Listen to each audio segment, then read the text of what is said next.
Alright. Hello everyone, this is my first real attempt at a Warhammer 3 video. Now, you might ask, why would I do Boris? Kislev is a fairly well-known faction, decently played from what I'm aware. But there's one odd man out of the bunch, and that would be Boris. Boris is considered to have one of the most difficult campaigns in the entire game. Not to mention one of the most difficult starting battles in the entire game. I'd probably say the most difficult I've ever played. I'm trying this on very hard. Now you might... Ooh, excuse me. You might wonder, why exactly would I be doing Boris as my pick? The reason's simple. My buddy was having a hard time with it, so I decided, let me try and do it. So, in my honest opinion, you shouldn't do Boris' first battle, you should just auto-resolve it. It's not balanced against you whatsoever. But if you like the pain, and you're ready, give it a shot. Now, you may wonder what exactly about Boris' first battle is so difficult. And in all honesty, it's everything. Your lord can do nothing to their lord. Your hero is about useless. Their infantry are better than your infantry. Your only benefit is one. Sort of two, but mainly one. Your warbear riders. Fast, powerful, hardy units. Very tough. They can probably kill, or at least do a good amount of damage to anything they charge into. And they have cause fear, which isn't the most helpful, but it will be helpful against their human units, and yeah, against the human units. So you might ask, oh, why am I not just charging these in?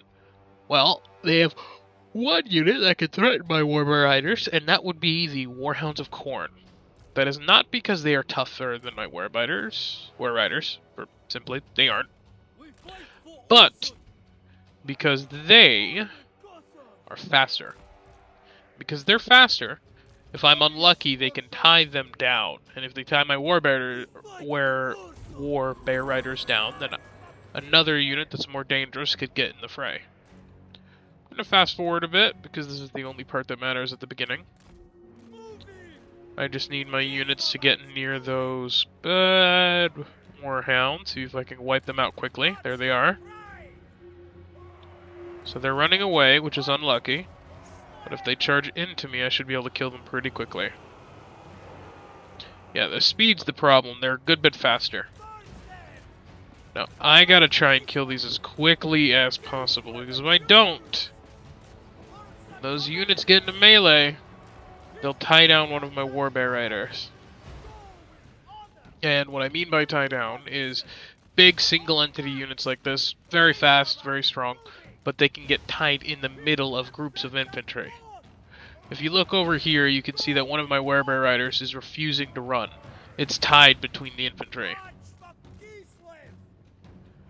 And if they don't listen to me, they're gonna die. They're still attacking, yeah. Come on, guys. You need to try and carefully aim it so they will run out of the blob. There you go, I've gotten 4 units away from the blob. And I'm good. All my warbear riders have gotten out. So now these warbear riders are going to chase those warhounds of Khorne. Since none of their infantry can catch me. And I got pretty lucky. They sent in their demons first. The reason this is lucky, and that I can use those second good unit that I mentioned, the armored Kossars, is because those demons are probably the second most dangerous thing they have in the battlefield. They're fast, they do a lot of damage, and they are much better than my infantry. But they are squishy, meaning I can kill them very quickly. I just have to rush in. And since those units of theirs had to run so far away to deal with my warbear riders, I can deal with their warhounds nice and quick. Those warhounds are almost dealt with. We're going well. Sargard are flanking. Flanking doesn't always have to be from behind, it's just when you get some units to curve around them. A reason to do this is because of that leadership you'll see. Their leadership, because they're being attacked from the flank, is -6. They're losing, it's -8, and they have gotten a whole bunch of damage, so it's -54. Demons, though incredibly strong, break when their leadership is low. And what breaking means is death.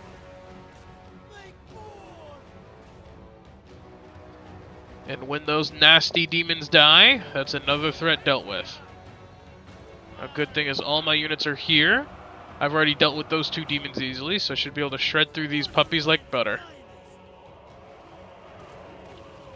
Those Warbear Riders are messing them up. So are the gunners. There you go. Another thing to note about guns is since they're firing downhill, they're being decently accurate. Normally, if you are on higher elevation, they just won't shoot. Or if there are hills or something in front of you. A good way to make sure your gun can shoot is to zoom in right to where the units are and make sure the gun is over any terrain, so there won't be any difficulty. And now we have a slight problem. That scary lord I mentioned has found their way to the battle and is currently surrounding my units. So what I need to try and do is to kill that nasty bugger. Definitely not the easiest thing in the world. Because he's so tough, what I'm going to try and do is to use the Zarguard, my melee infantry, to just swarm him and have my 2 strong units attack him from behind. To bring in that flank I mentioned earlier. Warbear Riders are in melee with their Chaos Warriors. They shouldn't take too much damage if I'm lucky. This is one of the abilities of my Patriarch. It can greatly boost a unit's charge bonus. Boris's isn't the greatest, but it's just decent enough that with a decent charge, I should be able to wreck this man up. There you go. Now I can throw Boris's ability. The reason I didn't pop this earlier, even though it's such a good buff, is it causes him to rampage, which means I can't control the unit. But now that I've fought that battle so well, the demon's dead, Chaos Warriors are gone, and that's our first battle won. If you have any questions about how I won the battle or anything like that, please let me know. I hope you enjoyed my first real attempt, and this one's for you, Jack. Goodbye for now.